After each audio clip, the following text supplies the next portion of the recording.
Back to In the Know. Angela, Dacey's here, and we're talking about color personality. So we've done the color spectrum, and I did the color personality test this week, 100 and some odd questions. Yes. And you have my innermost feelings in that manila envelope. I know you so well right now. You've got my major and my minor color. And you know, when we went into this a few weeks ago, I said, Angela, I'm a red. I'm a bright red. Yep.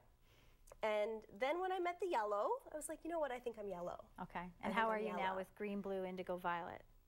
I'm definitely not indigo and violet. And Okay. I love Gordon and Rodney for coming on, but I'm just not you. Okay, that's okay. That's fine. It's just not where I am. Blue, I did associate a lot with Josie. Okay. A lot. Yeah. I can see you two being a lot alike too. Just, you know, you're very work-oriented. You think a lot, from what I know. Structure. The structure, yeah. Intellectually, I think I'm a yellow. Okay. I'm a planner. I'm a doer. Okay. I like to take assignments and then I'll leave it and then pick up another assignment. Okay. I also see a lot of red in me. I'm afraid of a lot of things. Right. Fear drives a lot of the time. I won't do certain things because I'm afraid to do them. Okay. And it takes me a lot to kind of overcome my fear. And it could be a fear of heights. I've always been afraid of heights. Okay. And we've done, you know, I've been to suspension bridges where I will stand at the edge scared. I've never been on a roller coaster. Oh, wow. I will not go on a roller coaster. Okay. Thank you for being so honest on the air. That's there you amazing. go. There's me. So what am I? Everyone knows a little bit of Julia. Okay, so out of everything, what color did you want to say? I want to say yellow. Okay. Drum roll. Actually, you're not a yellow. I'm not a yellow? You're not a red. You are a blue. I'm a blue. You are a blue. I'm a very messy blue. Do you want me to move this? So look at this. There we go. Now I did it February 28th. It doesn't matter the date. So you are a blue yellow. Now the numbers show how many questions you were answering. That yes. But I'm a blue, yellow, red. Look at that. You are, but yes. I was pretty close. So you're pretty close. And you were right that the two, you know, indigos and violets, they're your bottom weak points. So this whole package that you can take home will actually talk to you about your color personality type as well as how you strengthen the bottom two. Because again, physical, mental, emotional, spiritual. Right. So spiritual is a little lacking right now. So we need to bring it up for whatever. So I'm mental, physical. You're actually emotional. Mental, physical, because don't forget blue is part of the emotional connection. Okay. So you're very much like Josie, okay? You've got a little bit of Garth in you and a bit of Natalie. That helps with the different guests we had on. So we connect very well with the yellow because that's my top color. And then the blue with Josie, like you said, you almost were scared to admit you might have some blue in you. Well, you know, and it's because perfectionism for a lot of people, and Josie mentioned it, is often seen as a bad thing. Okay. And not to say that I'm not a perfectionist, because a lot of what I do, I'm an overachiever, and that's where I thought I was yellow. Right, gotcha. Which I kind of am. You are. But so what do these numbers mean? 17, 14, 12? So don't confuse yourself too much on the numbers. The numbers really tell us the strength, and they tell us how many questions you answered on that test that correlate to that color. Okay, so it's not a big worry. And it tells you the strength. So there was a lot of blues, a lot of questions that had blue answers to them for you. Just like the yellow. Like your numbers are actually pretty good and pretty even. Very tight together. Like if you, now I will mention those 6 at the bottom and 17 at the top. There's a big difference. We've got to get you maybe looking a bit more about, okay, what is my inner spirit saying? What's my gut say over this instead of just what I think about it? And start getting you now into connecting. You know, you said the other day, I can't do yoga. And that's, you know, finding something to connect with that inner spirit, to get quiet and really hear what your subconscious is saying, okay? Tuning into your dream activity, that type of thing.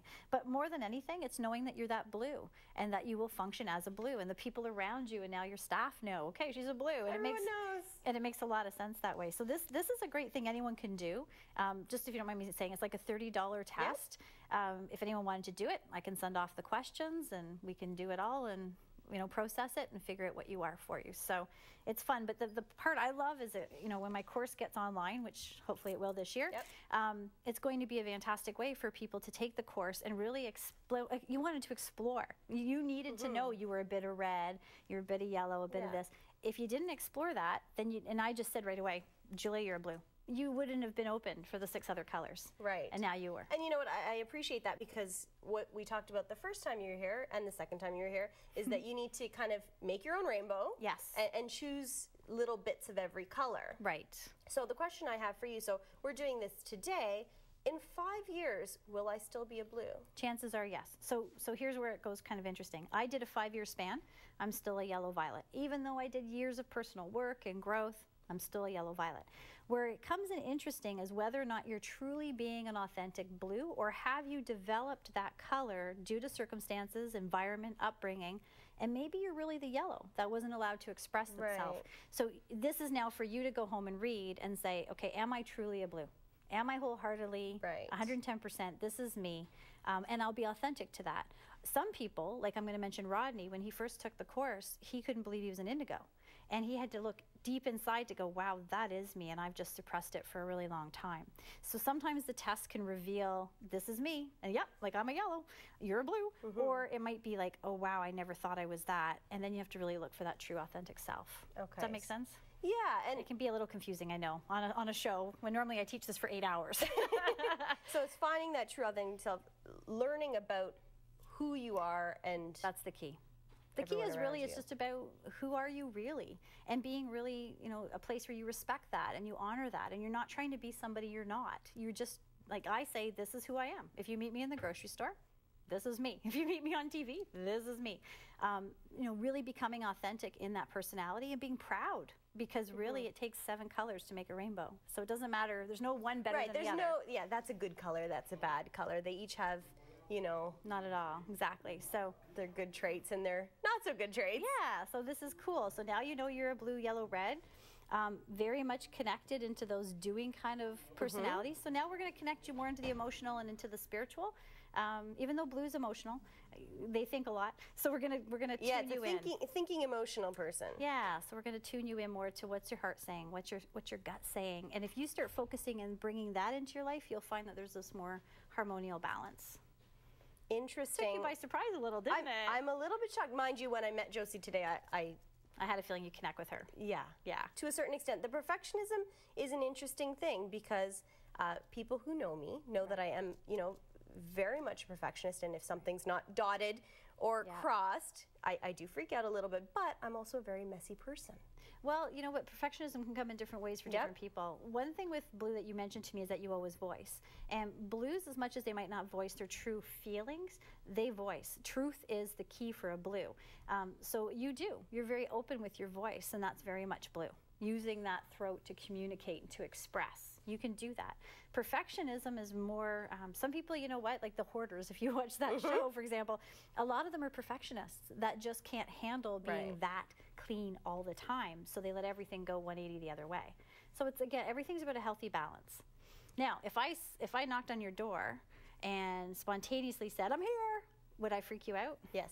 That's a blue. Because blues don't like spontaneity. Blues want to know, like, you know, blues, if you're coming to my house, call me first. I'll make sure everything's tidy, clean, put away, then come visit me. Yes. Right? So you always know a blue if they can't handle spontaneity. And you know what you said to me a couple weeks ago, I don't get along well with blues. No, I didn't say to get along. I just said I had a lot of blues in my life, and that they've been good challenges for me. They've been a way for me to really, they've mirrored authenticity for me. So they've really mirrored me, not being that yellow going in 80 directions, but to really say, stay focused. Because blues will. They'll focus on one thing and get it done. Like you said, T's crossed, I's dotted.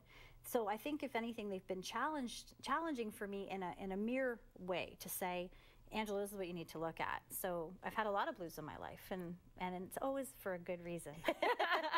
Now, did you know when you met me, after we've talked for a few hours, that I was a blue? No, actually, I felt when you said you're red, I could kind of see that, because I could see the passion and I could see the groundedness. I knew you had to be some of those bottom colors too, but there was also a little bit that you were reserved and conservative, and that's the blue coming out. So I was curious, but I also didn't know you super well. But I'm not surprised. I'm not surprised, and I'm not surprised the yellow and reds are high, because you seem, again, the doer, the thinker, the high achiever, the grounded person, the one who has passion in what she does. And at the same token, now I know a little bit more about you being a blue. There you go.